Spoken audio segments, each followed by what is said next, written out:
విదేశాల్లో చదవాలనుకుంటున్నారా? అయితే విదేశ్ కన్సల్ట్ ని సంప్రదించండి. దేవుడా రాష్ట్రాన్ని రక్షించు. తిరుమల పవిత్రతను మంటగలుపుతూ సీఎం చంద్రబాబు ఘోర అపచారం. బాబు పాపాల ప్రక్షాళన కోరుతూ రాష్ట్ర వ్యాప్తంగా వైఎస్ఆర్సీపీ శ్రేణుల పూజలు. పవిత్ర లడ్డు ప్రసాదంపై దుష్ప్రచారం చేస్తూ విద్వేషాలు సృష్టిస్తున్నారు. తిరుమలలో రాజకీయ చిచ్చు రేపి చలి కాచుకుంటున్నారు. టీటీడీ పేరు ప్రఖ్యాతులకు విఘాతం కల్పిస్తూ భక్తులను రెచ్చగొడుతున్నారు. చంద్రబాబు వ్యాఖ్యలకు మంత్రులు, టీడీపీ నేతలు, ఎల్లో మీడియా తందాన. బాబు మహా అపచారం ప్రభావం రాష్ట్రంపై పడకుండా చూడాలని వైఎస్ఆర్సీపీ శ్రేణులు వేడుకోలు.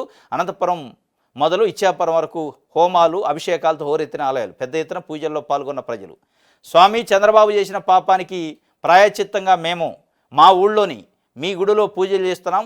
తప్పు చేసింది మేము కాదు, ముఖ్యమంత్రి పీఠంపై కూర్చున్న చంద్రబాబు నాయుడు. ఆయన నిర్వాకంపై మీకు ఇస్తున్న కోపాన్ని ప్రజలపై కాకుండా చంద్రబాబు పైన చూపండి వేడుకుంటున్నాం. ఎందుకంటే జరిగింది ఘోర అపచారం. కలియుగ దైవం వెంకటేశ్వర స్వామిని పలచన చేస్తూ ఆయన ప్రసాదాన్ని లోకువ చేస్తూ జరిగింది జరగనిది జరిగినట్లుగా, వాడని జంతువుల కొవ్వును వాడినట్టుగా, ఆ లడ్డూలు పంపిణీ చేసినట్టుగా పచ్చి అబద్ధాలు ఆడుతూ మిమ్మల్ని అడ్డు పెట్టుకొని చంద్రబాబు రాజకీయం చేస్తూ అపవిత్రం చేశారు. ప్రపంచవ్యాప్తంగా కోట్లాది మంది భక్తుల విశ్వాసంపై దెబ్బకొట్టారు. దేవుడు, దైవము అనే భయం, భక్తి లేకుండా, కళ్ళార్పకుండా చెప్పిన అబద్ధాన్ని పదే పదే చెబుతూ ప్రజల్లో విషబీజాలను నాడుతున్నారు. వైఎస్ జగన్పై కోపంతో మమ్మల్ని క్షోభకు గురి చేస్తూ మిమ్మల్ని అపవిత్రం చేస్తున్నారు. ఆ పాపాన్ని కడిగేయాలని అభిషేకాలు, పూజలు చేస్తున్న చంద్రబాబు క్షుద్ర రాజకీయాల నుంచి రాష్ట్రాన్ని కాపాడాలని ముకుళిత హస్తాలతో వేడుకుంటున్నామని రాష్ట్ర వ్యాప్తంగా వైఎస్ఆర్సీపీ శ్రేణులు నిన్న ఏ గ్రామంలో ఉన్న ఆ గ్రామంలో, మండలం, జిల్లాలో ఉన్న వెంకటేశ్వర స్వామి టెంపుల్లో అభిషేకాలు, హోమాలు, ఆ పాప ప్రాయశ్చిత్తం చేశారు. సంప్రోక్షణ ఒక రకంగా చేశారు.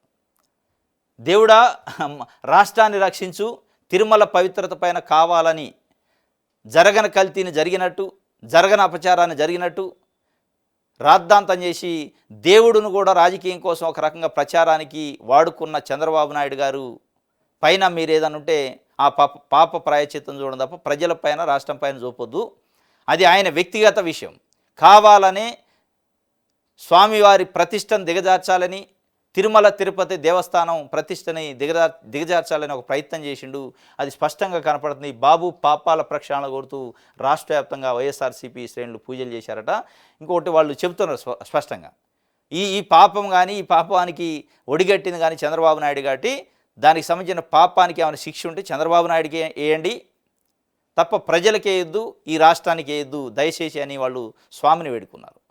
జగన్మోహన్ రెడ్డి పైన కోపంతో, వైఎస్ఆర్సీపీ పైన, పార్టీ పైన కోపంతో, భవిష్యత్తులో వైఎస్ఆర్సీపీ అనే పార్టీ ఉండొద్దు, ఇక నాకు తిరిగి ఉండొద్దు, భవిష్యత్తులో ఒకవేళ నా కుమారుడు, మళ్ళీ నా కొడుకు నారా లోకేష్ ముఖ్యమంత్రి కావాలి అనుకుంటే ఇక జగన్మోహన్ రెడ్డి లాంటి మళ్ళీ మాస్ లీడర్ ఉంటే ఇబ్బందికరమైన పరిస్థితులు ఉంటాయి కాబట్టి ఆయన ఉండొద్దు, ఆ పార్టీ ఉండొద్దు అనే ఉద్దేశంతో ఒక విశ్వాసానికి, ఒక సెంటిమెంట్కి లింక్ పెట్టి దీన్ని బయటికి తీసింది అనేది వాళ్ళ చర్చ. వాళ్ళు అదే చెప్తున్నారు. జగన్మోహన్ రెడ్డి పైన కోపాన్ని మీ మీద, మిమ్మల్ని అడ్డం పెట్టుకొని చూపిస్తాడు స్వామి అని చెప్పి వాళ్ళు వెంకటేశ్వర స్వామిని వేడుకున్నారు.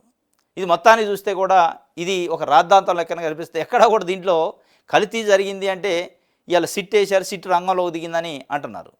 ఈ సిట్లో అప్పుడున్న ఈవో, అప్పుడున్న చైర్మన్లకు నోటీసులు ఇచ్చారంటే ఇది ఖచ్చితంగా రాద్ధాంతం అనేది స్పష్టంగా అర్థమైంది.